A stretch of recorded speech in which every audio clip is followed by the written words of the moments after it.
ശബരിമല സ്വർണ്ണ കവർച്ചാ കേസിൽ നാലാമത്തെ ഇടക്കാല അന്വേഷണ റിപ്പോർട്ട് SIT ഇന്ന് ഹൈക്കോടതിയിൽ സമർപ്പിക്കും. ജനുവരി 17ഓടുകൂടി കോടതി അനുവദിച്ച അന്വേഷണ കാലാവധി അവസാനിക്കുകയാണ്. അതിന് മുൻപ് തന്നെ പരമാവധി തെളിവുകൾ ശേഖരിക്കുക എന്നതാണ് SITയുടെ ലക്ഷ്യം. നിലവിലെ അന്വേഷണ പുരോഗതി അടക്കം റിപ്പോർട്ടിലൂടെ ഡിവിഷൻ ബെഞ്ച് വിലയിരുത്തും.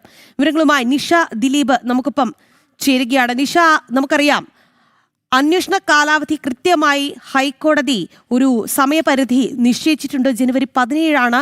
ഇപ്പോൾ ഇന്ന് നാലാമത്തെ ഇടക്കാല റിപ്പോർട്ട് കൂടി ഹൈക്കോടതിക്ക് മുൻപിലേക്ക് വരുമ്പോൾ എന്തായിരിക്കും ഇന്ന് കോടതിയിൽ സംഭവിക്കുക?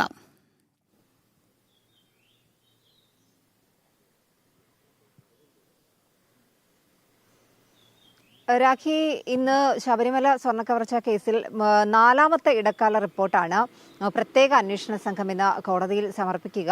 കാരണം നമുക്കറിയാം, ഈ പ്രത്യേക അന്വേഷണ സംഘത്തിൻ്റെ കാലാവധി, കോടതി അനുവദിച്ച കാലാവധി ഈ മാസം 17ഓടുകൂടി അവസാനിക്കുകയാണ്. അതിനു മുൻപ് തന്നെ പരമാവധി തെളിവുകൾ ശേഖരിക്കുക എന്നതാണ് SITയുടെ ലക്ഷ്യം. അതിൻ്റെ ആ ഒരു സാഹചര്യത്തിലാണ് ഇന്നിപ്പോൾ നാലാമത്തെ ഇടക്കാല റിപ്പോർട്ട് ഹൈക്കോടതിയിൽ സമർപ്പിക്കുന്നത്. നമുക്കറിയാം, കഴിഞ്ഞ ഈ ഹൈക്കോടതിയുടെ ഒരു സിംഗിൾ ബെഞ്ച് SITക്ക് നേരെ ഈ അന്വേഷണ പുരോഗതിയെ സംബന്ധിച്ച് രൂക്ഷ വിമർശനമൊക്കെ ഉന്നയിച്ച സാഹചര്യം ഉണ്ടായിരുന്നു. ഇത് സ്വമേധയാ എടുത്ത കേസിൽ ഹൈക്കോടതിയുടെ ദേവസ്വം ബെഞ്ചാണ് SITക്ക് വേണ്ട നിർദ്ദേശങ്ങൾ നൽകി മുന്നോട്ട് പോയിക്കൊണ്ടിരിക്കുന്നത്. എന്തായാലും ഇന്ന് കേസിനെ സംബന്ധിച്ചിടത്തോളം നിർണായകമാണ്. നാലാമത്തെ അന്വേഷണ റിപ്പോർട്ട്, ഇടക്കാല റിപ്പോർട്ടാണ് ഇന്ന് പ്രത്യേക അന്വേഷണ സംഘം ഹൈക്കോടതിയിൽ സമർപ്പിക്കുന്നത്. നമുക്കറിയാം, ഈ ഹൈക്കോടതിയുടെ തന്നെ മറ്റൊരു സിംഗിൾ ബെഞ്ച് ഈ SITയുടെ അന്വേഷണത്തിൽ അതൃപ്തി പ്രകടിപ്പിച്ചിരുന്നു. കാരണം പ്രതികളായ എല്ലാവരിലേക്കും അന്വേഷണം നീളുന്നില്ല എന്നതായിരുന്നു അന്ന് ഹൈക്കോടതിയുടെ സിംഗിൾ ബെഞ്ച് നിരീക്ഷിച്ചത്. ജസ്റ്റിസ് A ബദറുദ്ദീൻ ഈ കേസിലെ പ്രതികളായ N വാസു, മുരാരി ബാബു, ബൈജു എന്നിവരുടെ ജാമ്യാപേക്ഷ പരിഗണിക്കുന്ന വേളയിൽ ജാമ്യാപേക്ഷ തള്ളിക്കൊണ്ടാണ് ഇത്തരത്തിലുള്ള ഒരു നിരീക്ഷണം നടത്തിയത്. കാരണം ഈ ശബരിമല സ്വർണ്ണക്കവർച്ചാ കേസിൽ ബോർഡ് അംഗങ്ങളുടെ കൂടി സഹായമില്ലാതെ ഒരിക്കലും ഇത്തരത്തിലുള്ള വലിയ ഒരു സ്വർണ്ണക്കൊള്ള നടക്കില്ല.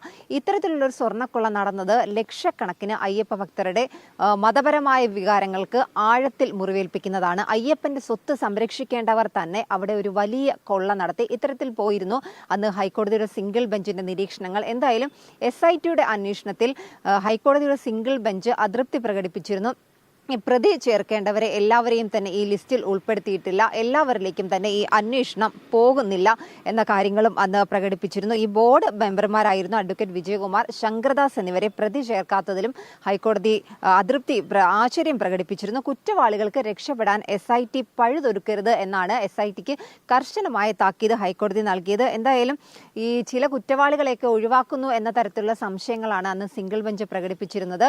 എന്തായാലും ഈ ഒരു സാഹചര്യത്തിൽ ഇത്തരത്തിൽ SITക്ക് നേരെ രൂക്ഷ വിമർശനം ഉന്നയിക്കുകയും പ്രതികൾക്ക് രക്ഷപ്പെടാൻ SIT തന്നെ സഹായം ചെയ്തു നൽകുകയും ചെയ്യുന്നു എന്ന തരത്തിലുള്ള വിമർശനങ്ങളൊക്കെ ഉന്നയിച്ച ഒരു സാഹചര്യത്തിൽ ഇന്നിപ്പോൾ ഈ നാലാമത്തെ ഇടക്കാല റിപ്പോർട്ട് പ്രത്യേക അന്വേഷണ സംഘം സൂചിപ്പിച്ചതുപോലെ നമുക്കറിയാം, SITക്കെതിരെ പൊതുജനങ്ങളിൽ നിന്ന് തന്നെ ചില സംശയങ്ങൾ അല്ലെങ്കിൽ ആക്ഷേപങ്ങളൊക്കെ ഉയർന്നിരുന്നതാണ്. അതായത് ഇടത് നേതാക്കളടക്കം അന്വേഷണ സംഘത്തിലേക്ക് കയറിപ്പറ്റിയിട്ടുണ്ട്. അതിനിടെ SIT പറയുന്നു അന്വേഷണ സംഘത്തെ വിപുലീകരിക്കണമെന്ന്. അങ്ങനെ പല രീതിയിലുള്ള ആക്ഷേപങ്ങൾ ഉയർന്നതിനിടെയാണ് നിഷ സൂചിപ്പിച്ചതുപോലെ ഹൈക്കോടതിയിൽ നിന്നടക്കം ഈ SITക്കെതിരെയുള്ള പരാമർശങ്ങൾ വരുന്നത്. എന്തിനാണ് ഇത്തരത്തിൽ പല പ്രതികളും കൂടുതൽ മുൻകൂർ ജാമ്യാപേക്ഷയുമായി വരുന്നത്, അറസ്റ്റ് ഒഴിവാക്കാനുള്ള ശ്രമം നടത്തുന്നത്? പ്രതികളെ അറസ്റ്റ് ചെയ്യേണ്ടതാണ് എങ്കിൽ അറസ്റ്റ് ചെയ്യുന്നത് എന്തിനു വൈകിപ്പിക്കുന്നു എന്നുള്ള ചോദ്യം ഹൈക്കോടതി ഉയർത്തിയതിന് പിന്നാലെ വരുന്ന ഇടക്കാല റിപ്പോർട്ടാണ് ഇത് എന്നുള്ള പ്രത്യേകത കൂടിയുണ്ട്, അല്ലേ നിഷ?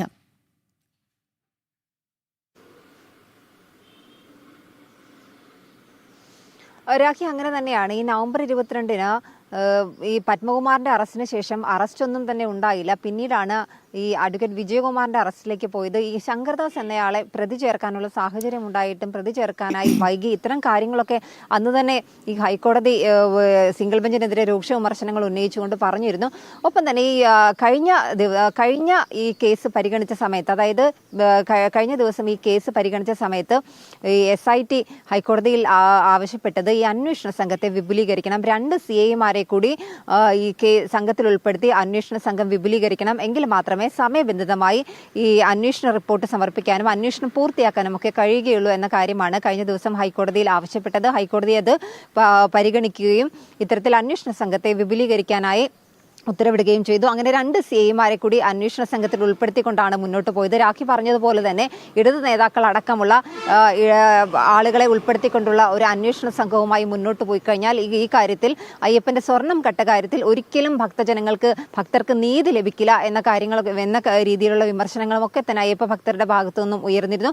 എന്തായാലും ഈ രീതിയിൽ സിംഗിൾ ബെഞ്ച് SITക്കെതിരെ രൂക്ഷ വിമർശനങ്ങൾ ഉന്നയിക്കുകയും SITയുടെ അന്വേഷണത്തിൽ സംശയവും ഒപ്പം തന്നെ അതൃപ്തിയും ഒക്കെ പ്രകടിപ്പിക്കുകയും ചെയ്ത സാഹചര്യങ്ങളായിരുന്നു നമ്മൾ നേരത്തെ കണ്ടത്.